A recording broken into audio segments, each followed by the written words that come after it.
Hello there, and welcome to A Film a Day with me, Jordan Woodley. And we are back on the MCU train, deep into Phase 3 now. We at this point, it does feel like I'm doing the final run of films, even though, by my calculations, there's still about 8 or 9 films left to do. But yeah, it really does feel like we're coming to the end of this. Because there's something about Spider-Man Homecoming, which is today's film, which feels like the new era of the MCU. Even though where we are now in 2021 feels like it's about to be a new era.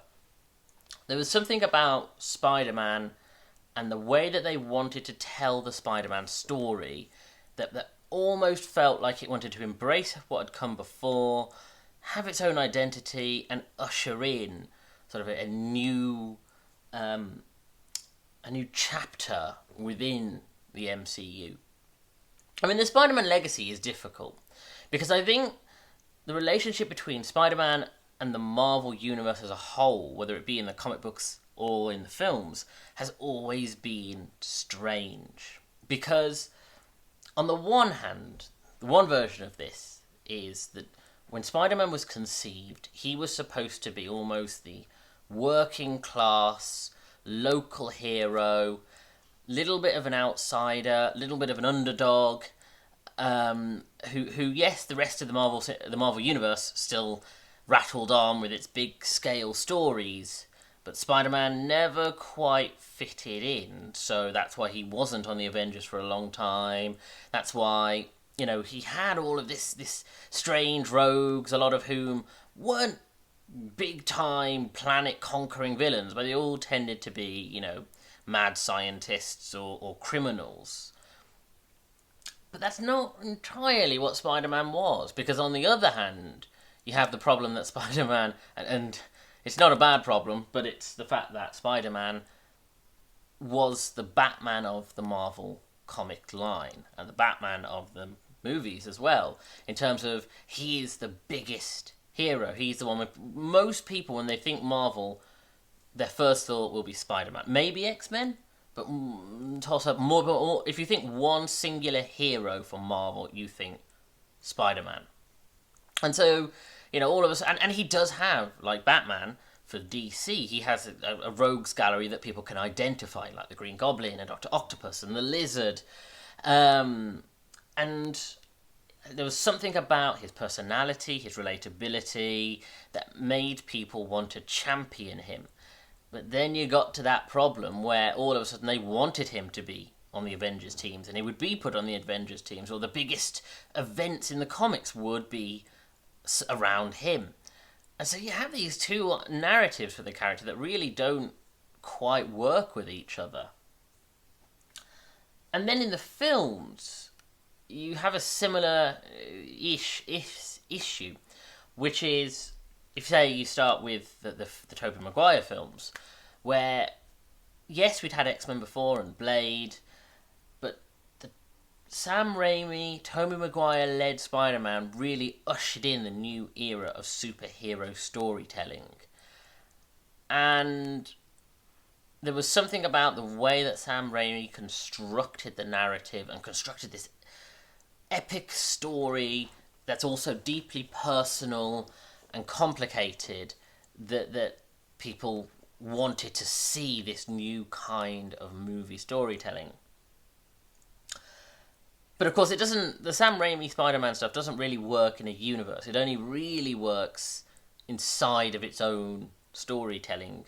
So if you'd thrown in the Bryan Singer X-Men and said, they're in the same universe as the Sam Raimi Spider-Man, it wouldn't have quite worked. There would have been a bit of a clash between it. When you get to Andrew Garfield stuff, now that one was trying to be a bit more epic and part of a bigger universe. I mean, its own internal universe that Sony have been desperately trying to make. But the problem with the Andrew Garfield Spider-Man is that he lost his relatability. He lost his everyman aspect, and he was just that bit too cool. And I've never been a big fan of either of them. I do think that the Sam Raimi world is interesting, and I do think there was something about the Mark Webb storytelling that was compelling, and I think could have lent to a larger, grander scale story it just didn't quite manage. But the problems are that I don't really like Tobey Maguire. I don't think his Spider-Man ever felt right, because he felt too old. That Spider-Man was supposed to be a teenager. And with Andrew Garfield, the problem was he felt too cool. That he never felt, even before he becomes Spider-Man, he felt like too much of a hipstery, cool kid. And the whole point of Spider-Man is that he's the underdog who is gifted with powers that means he wants to represent all underdogs. And it never really worked with the Andrew Garfield storytelling. And both of them felt too old. But actually both didn't feel like they wanted to tell stories about teenagers.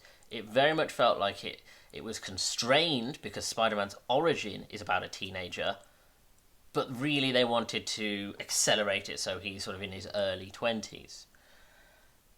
And then you get to Tom Holland, and Tom Holland really captures something. I mean, when you get to Civil War, there's something about the fact that he is a kid.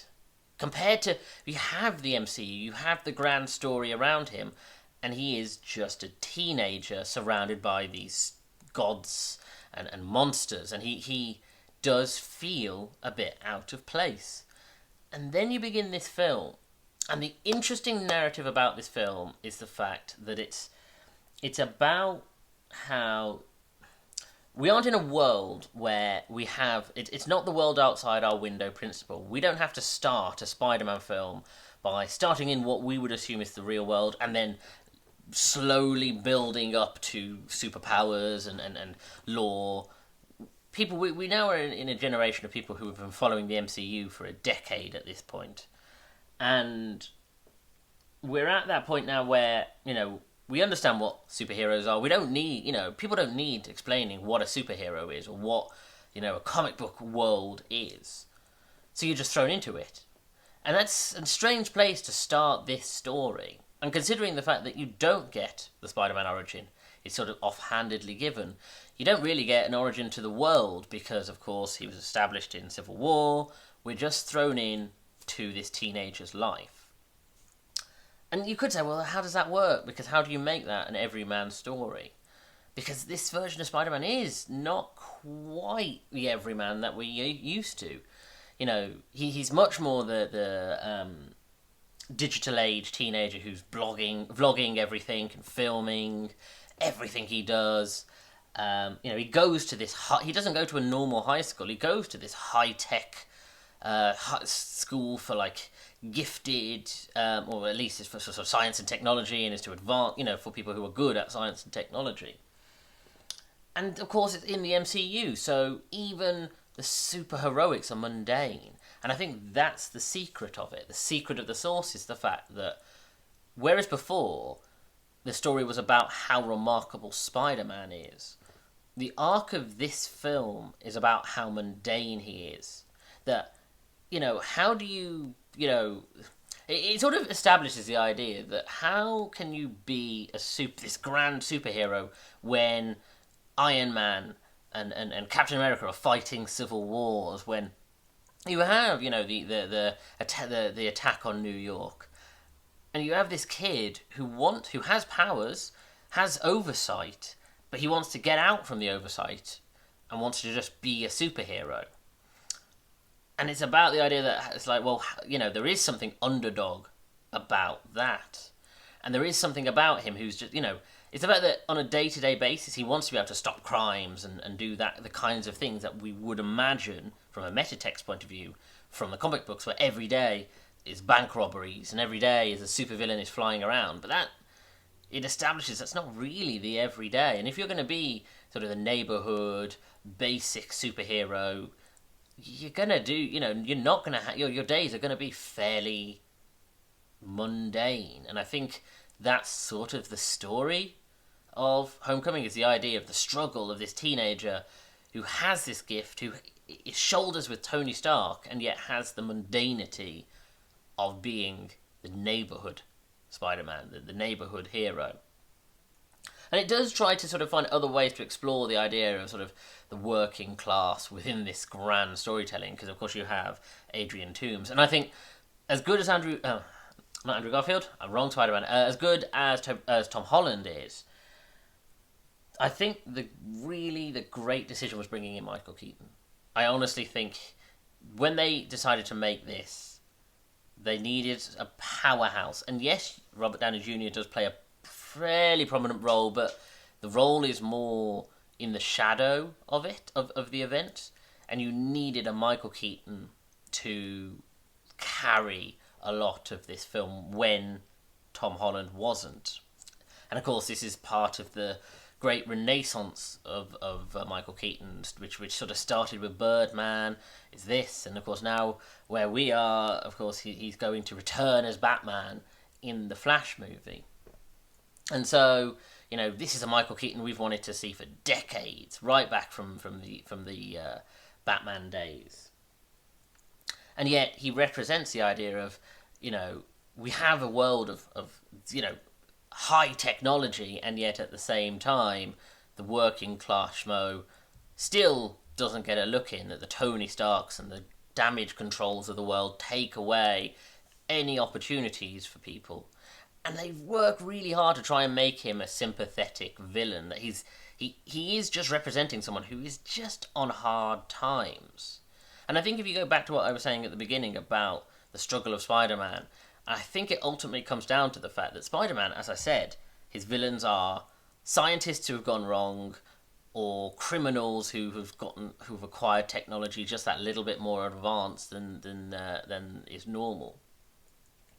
And I think it really plays to that, the idea of this guy who, because of events to do with the bigger Marvel Cinematic Universe, acquired technology, uses it because he just originally he wanted to use it for legitimate reasons, but because those opportunities were taken from him, he will use them for illegitimate reasons. And it really works hard to try and make him as sympathetic as a murdering psychopath can be.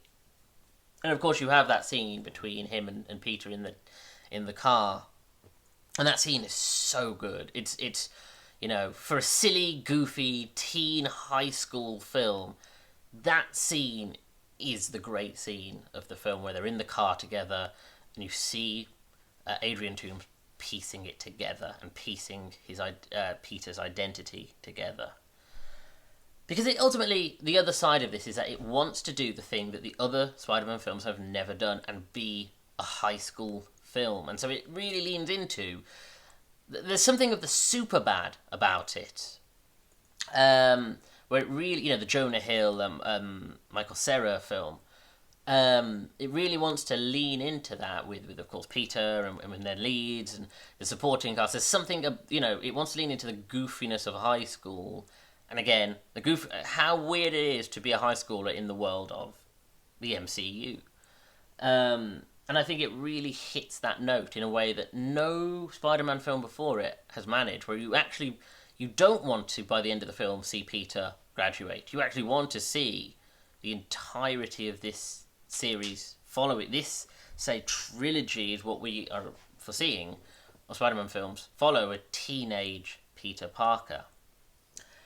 And that sort of leads more into sort of the Ultimate Spider-Man stuff, which of course in the comic lines, where it did keep him in high school, and it's about his high school dramas and, the angst of being a teenager. And I think, again, Tom Holland, who at this point is getting quite a bit older, has captured in this one, and to some degree with Far From Home. I have issues with Far From Home, but we'll get to that. And I think will be capped off really well in No Way Home. So I do think this is it's an alternative Spider-Man film. They definitely want to try different things. The twist with, what's her name, Melissa? The girl, honey? Mm-hmm. The girl, what's her name, Miranda? Melissa? Michelle. The twist with Michelle, and who she is quite interesting.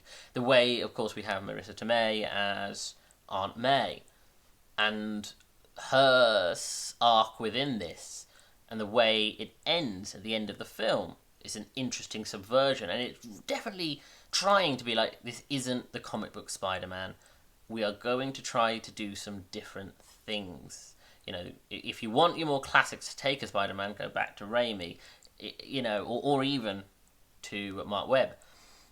This one is going to try and do some different things because it's in the MCU, and we want to try and sort of push the Spider-Man story in a different way. So it is interesting. I having watched it twice, you know, this being, I think, the second time I've seen it at all since I saw it in the cinema. It's fun and it's interesting. I don't think it quite has the grandiose storytelling of the Raimi films, even though, like I said, I'm not that keen on them. But I like it, and I think then when you get to films where they, of course, bring in Tom Holland Spider-Man into Avengers films, you actually genuinely feel like he has such a distinctive personality in the ensemble, and I think that really works. There is something of the young Tony Stark about it as well. You know, the fact that he's very much about tech, and his villains are very much about tech. You can sort of, again, there's, again, the hallmarks of the Iron Man sort of template from the original 2009 Iron Man that, again, has been projected onto this, as it has on another, in a different way, onto Doctor Strange and on other films. But yeah, it'll be interesting to see where it goes, you know, going forward as the MCU changes. It would be a shame to see Spider-Man sort of disappear, because, again, he is kind of supposed to be the premier superhero. And of course, but Tom Holland doesn't want to do this forever. And it will be interesting to see how they kind of find a way to wrap it up or leave it open. Who knows? But yeah, this was a fun one. I definitely am looking forward to what's coming next, because those are some exciting films coming up, of course, as we lead to the conclusion of this series. Or I suppose the final third. But thank you for joining me. If you like this video, hit the like button, comment below, and share the video to help me in the algorithm. Subscribe to the channel and hit that little bell to get notifications of when new videos are uploaded. And do check out my back catalogue of 150 plus videos. Follow me on Twitter at Jordan_Woodley, where I'm always tweeting about TV shows and films, and I share these videos once they're uploaded on YouTube, either the day of, the day after, or sometime later. Thank you for joining me. Take care.